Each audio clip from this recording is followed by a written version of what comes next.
Senator Sampson. Thank you very much, Madam President. We're here to debate the now amended bill, which is entitled An Act Concerning Unemployment for Striking Employees. It's Senate Bill 249, in case anyone watching wants to look that up on the Connecticut General Assembly website. Unlike most of the bills that I see come through this chamber, the title is actually a very accurate description of what the bill before us does. And I think that's good in this particular case because I see this as a somewhat absurd policy on its face. The idea that we would offer unemployment compensation for striking employees. Normally I spend a lot of time speaking on the floor to kind of dig deeper into what the policy language before us is, but this is a very short bill. I think the substantive language changes are only a couple of sentences in the current statute. I guess what I want to do today is a little different and just point out just how this policy before us is representative or even symbolic of just how far the majority party has gone when it comes to making labor policy for the state of Connecticut. Everywhere we look, the American system that we have all grown up with is under attack. You know, we've all grown up with the notion that to live in this country, we live with freedom to make our own choices, to choose our own path in life, to pursue our happiness, as was written in our Declaration of Independence, the founding document of this great nation. And aside from freedom, we also understand that we have to live with our choices, that there are consequences for our freedom and our personal decision-making. And our employment system has always reflected that value system, which is that, you know, if you worked hard and did a good job, you can improve your quality of life by earning a raise or a better income. And at some point, maybe start your own business and develop and build relationships with those employees. And if you made bad decisions, you didn't show up for work, you were a bad employee, you didn't produce, you could end up not getting a raise. Or worse, you could get fired from your job. And I think for a long time, we all understood that that is a good system, a fair system that rewards people based on merit, that judges people based on the content of their character, their ability, and their effort. And everywhere we look, the notion of fairness is being debated in all of our policies. And I am really, really concerned that the definition of fairness is being altered before our eyes. And it's being done purposefully so to kind of modify what our country is. To me, to be an American means that you are someone who is an independent, free person, who has the freedom to make your own choices in life, to pursue your happiness, as I mentioned, but to make choices on your own. And we're all subject to great success because of the opportunity that is before us, and we are all simultaneously subject to failure because we are responsible for ourselves. In other words, America is a country for grown-ups. It's a country for people who are willing to take the risk that comes with freedom because of the great opportunity that it affords us, but also willing to accept the responsibility for the fact that things don't always go as they are planned. I mentioned that we are debating the notion of fairness. There's another bill we're going to probably debate in this chamber about a fair work week coming up, which I'll have another opportunity to discuss this notion. But to me, fairness means you get what you deserve. That means that if you work hard and you do good things and you are a good person and you treat others respectfully and you do hard work at your job, you are rewarded for that. And you will achieve great things. Consequently, or that's the wrong word, but accordingly, if you don't do good things and you don't work hard, you're not going to succeed. and you will fall behind. And I think that's the traditional definition of fairness. I think that's the way we're raised, even in kindergarten. If one student is on time and responds favorably to the teacher's instructions and does their homework, things like this, then they do well. And the kids that don't are disciplined. But today, the word fairness is being altered. The word fairness is now being used to describe any situation that results in inequity between the results of different participants. For me, it's perfectly fair if someone who trains and works hard comes in first in the race and someone who's lazy and who doesn't train comes in last in the race. That's perfectly fair. In fact, that is the definition of fairness for me. And I think that's been the definition in our country for a long time. But there are those, particularly on the political left, that want to redefine fairness to mean any situation where that person who didn't train, who didn't work hard, ends up in a worse position than someone that did. Because they believe that the true definition of fairness means that everyone ends up with the same exact outcome, regardless of their effort and input. And to me, that's not fair at all. And I bring this up because I think this dispute over the definition of fairness is everywhere in politics in 2022. It is everywhere. It is on every subject that there is, whether it is what's happening in education, what's happening in our economy, the rules and regulations that we place on businesses. All of these things that are coming from the left, the majority party in this particular case, in this state, are designed to create fairness in outcomes and not fairness in opportunity. I am still devoted, Madam President, to fairness in opportunity. I want everyone to have the equal chance to achieve greatness. No one should get any special benefit. In fact, I think one of the very first sentences of our state constitution is there are no special benefits for special people. And that's right, Madam President. This bill is absurd. The unemployment compensation system exists in our law for a very specific reason, and that specific reason is to provide benefits to people who become unemployed through no fault of their own. And to be eligible, you also have to be willing to work. And you have to actively be seeking to find work and employment and a paycheck. This bill flies in the face of that, Madam President. This bill says for someone who is actively saying they don't want to work, they deserve to get unemployment benefits. And really, there's not a whole lot more to say about this bill. But I do have some questions, because I do want to flesh out what is contained in the language so that we all know what we're voting on today. So through you, Madam President, the first question I have is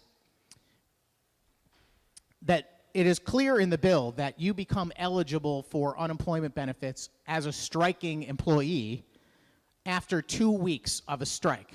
My question is, would those benefits be retroactive to the first day? Through you, Madam President. Senator Kushner, prepare yourself. Thank you. Thank you, Madam President. There is nothing in this bill about retroactive payment. Thank you. Senator Sampson. Thank you, Madam President. I appreciate that there's nothing in the bill, which is why I'm asking.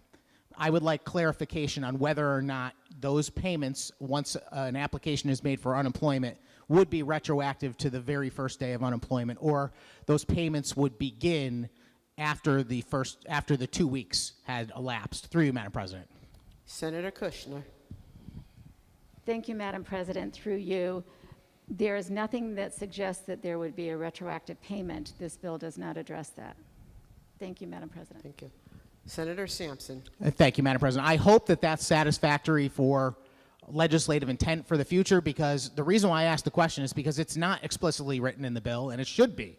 It should say in the bill, and it doesn't. It kind of leaves it up to interpretation. But I'm hopeful that going forward, anyone who looks can discover this conversation where the proponent of the bill, the gentle lady, the chairman of the Labor Committee, has indicated that this is not supposed to include retroactivity. I have a follow-up question, Madam President, and that is, who exactly is covered and eligible under this bill? Through you, Madam President. Senator Kushner. Thank you, Madam President. The only thing that is changed in the underlying statute is that striking workers who are out on strike for more than 2 weeks are covered by unemployment. There's no change to any other circumstances except to make that change that they are eligible if they are on strike for more than 2 consecutive weeks. Thank you, Madam President. Senator Sampson. Thank you, Madam President. I appreciate that. So am I to understand that this bill would provide the unemployment compensation coverage to any striking worker, regardless of cause, through you, Madam President? Senator Kushner. Thank you, Madam President. Yes, provided that striking worker was out on strike for at least 2 consecutive weeks. Thank you, Madam President. Senator Sampson. Well, thank you, Madam President. And again, I don't mean to be redundant, but I'm pretty sure the bill says that there is a requirement that that person is involved in a labor dispute to be eligible. Is that correct, through you, Madam President? Senator Kushner.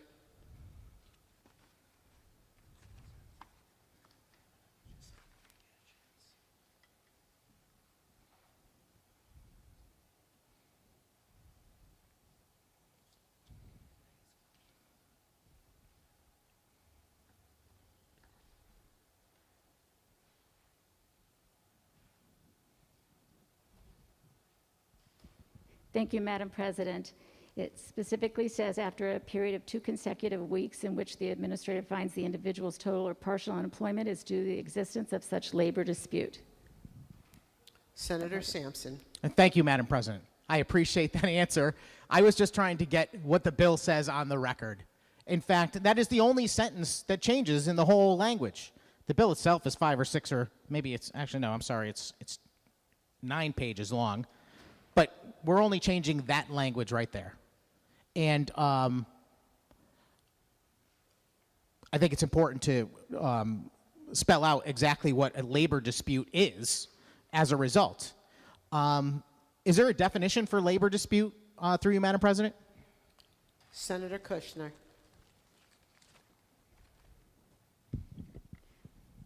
Thank you, Madam President. Through you, I don't see any definition provided for in this bill. Thank you. Senator Sampson.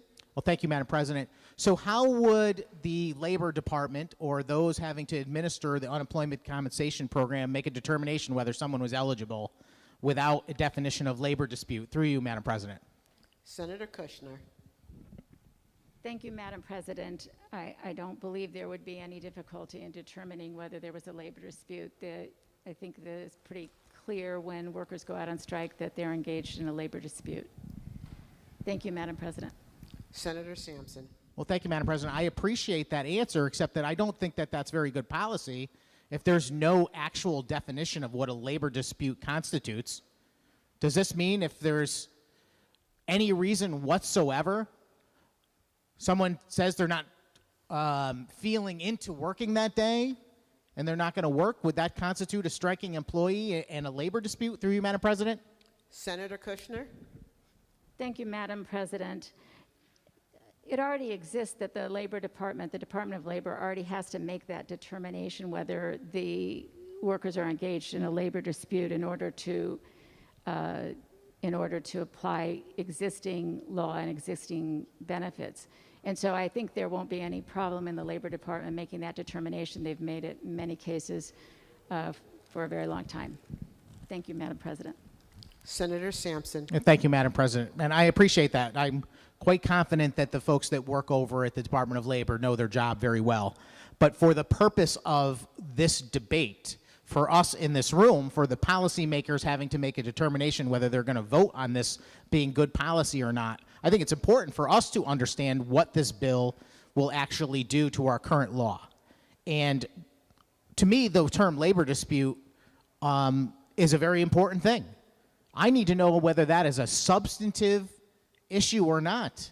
If there is some issue where someone is being, required to make a substantial change in their current work situation that negatively impacts them, I can understand where someone might say that's a labor dispute. But suppose, an employer says, well, we're going to change the color of your uniforms. Is that a reason, through you, Madam President? Would that be sufficient to satisfy the requirement for labor dispute under this language? Senator Kushner. Thank you, Madam President. I assume and I believe that the Department of Labor has developed policy over the years to determine what is a labor dispute.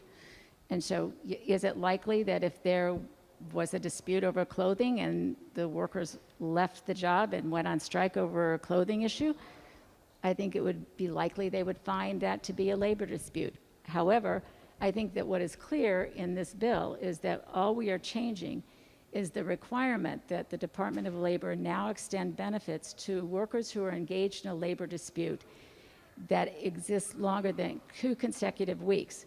And I don't believe that we're changing anything or directing the Department of Labor in any way to change their interpretation of what a labor dispute is. Thank you, Madam President. Senator Sampson. Thank you, Madam President. I appreciate that answer, but respectfully, it has everything to do with this bill. Because this bill is about whether or not we're going to open up unemployment compensation to an entire new class of individuals. And the determining factor is whether or not they have been involved in a labor dispute. So if we cannot define what a labor dispute is, that's a problem. If we are relying on the Department of Labor has developed policies over a number of years, as was just said, I'm not satisfied with that either. I believe it's the duty of this body to determine what that is, or at least reference a federal definition for labor dispute. I think I will do my best to try and save the chairman by suggesting that I think what is being referred to is in federal law in 29 U.S. Code 152-9, where it says the term labor dispute includes any controversy concerning terms, tenure, or conditions of employment, or concerning the association or representation of persons in negotiating, fixing, maintaining, changing, or seeking to arrange terms or conditions of employment, regardless of whether the disputants stand in the proximate relation of employer and employee. And I'll just say that I think the gentle lady was right when she said that they probably would think an employer changing the requirement for the color of uniforms would qualify as a labor dispute, because that is one very broad definition. I asked a few minutes ago whether or not who this applied to, and we just agreed that it applies to striking workers who have been involved in a labor dispute for more than 2 weeks. Is there any requirement, through you, Madam President, that these employees are part of a group? Can this individual employee be a striking employee under this definition? Through you, Madam President. Senator Kushner. Thank you, Madam President. This in no way changes the way the DOL would interpret the statute with regard to a labor dispute. So it would be entirely within the Labor Department to determine whether or not there was a labor dispute involved. Senator Sampson. Thank you, Madam President. Respectfully, it's not what I asked. My question was very specific. Does this have to be more than one person, or can a single individual be involved in a labor dispute and be considered a striking employee and be eligible under this bill? It's a yes or no question. Through you, Madam President. Senator Kushner. Thank you, Madam President. Under federal law, a labor dispute must involve 2 or more employees to be considered collective action. However, that is the federal law, and I would imagine that is the way they would apply it here as well. Senator Sampson. Thank you, Madam President. So is it your understanding and your testimony that this bill follows that federal law, and it would be 2 or more people to be eligible under this proposed language, because one person would not be considered a striking employee? Through you, Madam President. Senator Kushner. Thank you, Madam President. I'm not here to interpret the federal law, and I am simply stating that the National Labor Relations Act Act pertains when 2 or more employees are engaged in collective action. That does not determine whether or not it's a strike. That is simply what the law says. I think there's a tremendous amount of case law on a federal level to determine whether or not workers are engaged in a strike. And I'm not here to interpret that. Senator Sampson. And thank you, Madam President. I'm a little frustrated, and I have great respect for the chairman of the Labor Committee, and I understand she's doing the best she can to answer these questions, but I'm not asking difficult questions, and I'm not asking her to interpret federal law. I'm asking basic, simple questions about the policy before us. We are going to ask 36 members of this body, and presumably the House of Representatives, if it passes this chamber, to vote on whether this is good policy or not. We need to be able to tell them what it is. If we can't tell them that this applies to one person, or it's got to be at least 2 people, or what a labor dispute consists of, then we're not giving them any guidance on whether this is good policy or not. We really ought to be prepared when we come to this chamber to be able to debate these bills and to be able to understand the content well enough to answer the simplest of questions. I'm not looking for some complex, detailed answer to a question that we shouldn't have considered. These are basic questions. Does this apply to one person, or does it apply to more than one person? What is the context of labor dispute? These are basic questions. And it appears, Madam President, from what I'm getting or not getting, that this is an unbelievably broad definition, that it includes any kind of dispute between an employer and an employee, anything whatsoever. Controversy concerning terms, tenure, or conditions of employment. That, to me, is everything under the sun. And if that is the narrowest definition, which is what I heard, that they might use the federal definition or they might use something broader, that is beyond unreasonable. There seems to be a presumption that it is the responsibility of the majority party in this legislature to take on the role of the arbiter or advocate for employee organizations.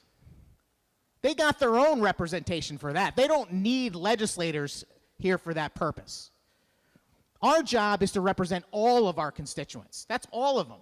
And that includes not just employees or union labor employees or employers. It includes everyone.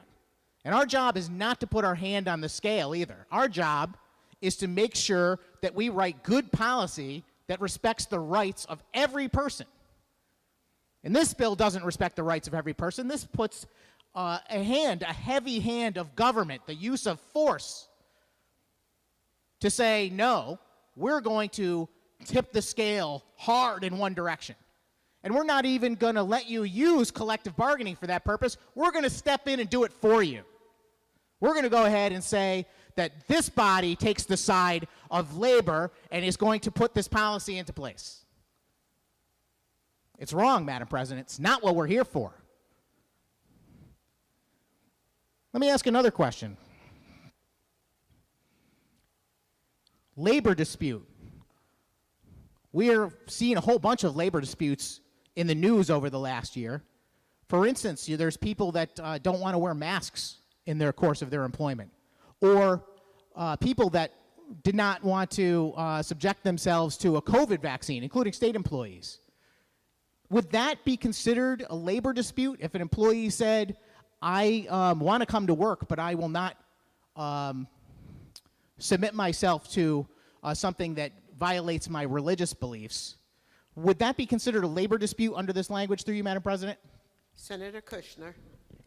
Thank you, Madam President. And I apologize for repeating myself, but I think that all this bill does is it says to the Labor Department, where you previously had to determine whether or not there was a labor dispute in order to deny benefits, this now requires you, in the event where you've determined there's a labor dispute, to pay benefits after 2 consecutive weeks. So that's the only change we're making to the statute. The Labor Department has to make that determination in any case. The only change is that now, after 2 consecutive weeks, If they've made a determination that there's a labor dispute involved, now they will pay benefits under this when we pass this bill. Thank you, Madam President. Senator Sampson. Thank you, Madam President. I did not hear an answer to my question. And I believe it is the responsibility of the chairman of the Labor Committee to know what a labor dispute is.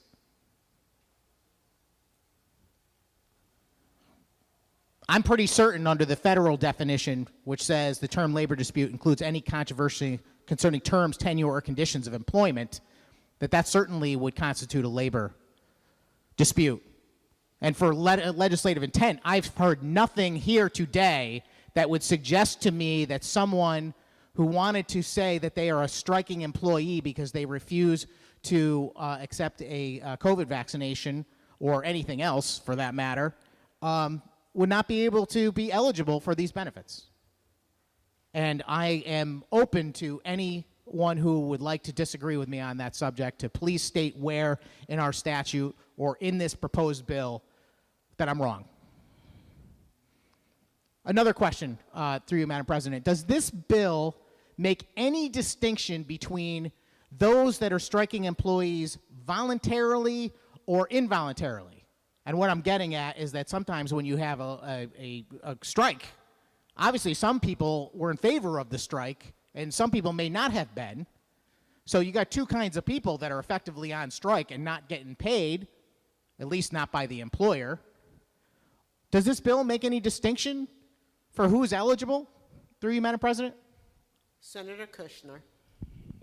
Thank you, Madam President. This bill only speaks to whether if a labor dispute has been found by the Department of Labor, then those striking workers are eligible for unemployment after 2 consecutive weeks on strike. It does not address anything other than that simple 2 sentences. Thank you, Madam President. Senator Sampson. Thank you, Madam President. Was the question I asked something that should be understood through the language that is in the bill before us, Madam President, or is there an interpretation other than it includes both voluntary and involuntary employments that somebody could determine based on this language through you, Madam President? Senator Kushner. Thank you, Madam President. This change in the statute only addresses workers who are on strike for 2 consecutive weeks. When the Department of Labor determines that there's a labor dispute involved, this bill simply changes the terms to say that those persons will receive benefits after 2 consecutive weeks on strike or involved in the labor dispute. It does not address, in this change in this bill, it does not say anything about voluntary or involuntary involvement. Thank you, Madam President. Senator Sampson. Thank you, Madam President. It's clear I'm not going to get the answers to the questions, which I think are very important for us to make a determination on this policy. These are important questions, ladies and gentlemen. This is not, I'm not asking these questions to be difficult. I'm not asking these questions to be in any way argumentative. I am simply trying to put on the record what this proposed policy language is supposed to do to change our laws. The people in this circle who are going to vote on this deserve to know the answer to that question.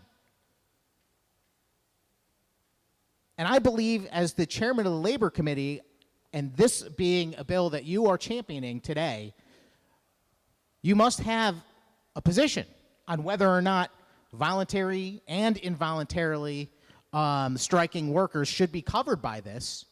And I presume that the bill says one way or the other.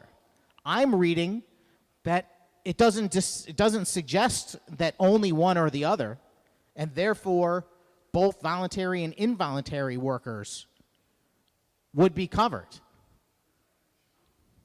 Am I reading that wrong through you, Madam President? Senator Kushner.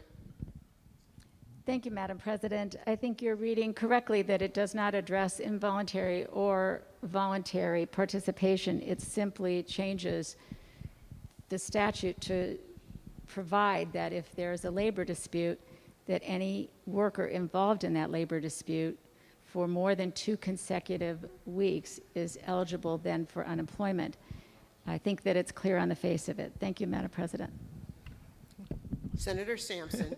Thank you, Madam President. And I appreciate you saying it's clear on the face of it. That would mean that we should be able to have an answer on the face of it when I ask, yes or no, is something covered? So there you have it. Voluntary striking workers are covered. Not just involuntary workers. I could almost get my arms around the idea that if you got caught up in a labor dispute and you ended up on strike because your fellow employees went on strike, even though you voted no against the strike, you're still out of a job. I could almost get my arms around that somehow you might be entitled to unemployment benefits. But for the people that are actively participating in the strike, they are walking off the job. They're saying, we're not going to work. We have a job right there. We can go to work and we can get paid. We might not like the terms. But this is an at-will state.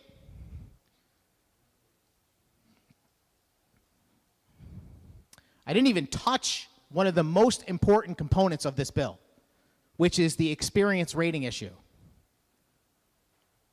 You know what this bill will do, Madam President? This bill is going to open up employers who have striking workers to be responsible for paying higher premiums for unemployment compensation insurance. And anyone who knows this issue knows that our unemployment compensation fund in this state is bankrupt. We borrowed $1 billion with a B, $1 billion, to keep our unemployment compensation fund afloat last year. $1 billion. And now we have a bill before us that says that striking workers who are voluntarily walking off the job will be eligible for unemployment, and that employer is now not only going to have striking workers, but their unemployment is going to affect their experience rating. I have not seen something this absurd since maybe a week ago, the last time I was in this room.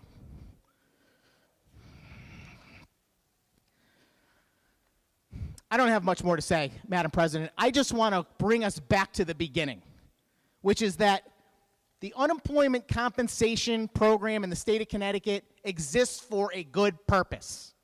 It exists to aid and assist residents of Connecticut who lose their job through no fault of their own. That's what it's for. It's not for people who walk off the job. It's not for people who are not looking for work. It's not for people who believe they deserve a paycheck without working. That's not what it's for. Our system rewards people that want to work. That's how our system works. This does exactly the opposite. Clearly, when the unemployment compensation system was first enacted in the state of Connecticut, no one considered the idea that someone that left their job voluntarily in a strike would be eligible for that compensation. No one thought of that. It's absurd on its face. And it's very simple, Madam President. If you think it's a good idea to reward people for walking off the job with no desire to work with unemployment compensation at the expense of other taxpayers in the state, of employers that are offering employment, and other people that legitimately deserve unemployment compensation, then you vote yes. But if you believe in actual fairness, the kind I was talking about before, where we reward people for hard work and merit, then you vote no. Thank you, Madam President.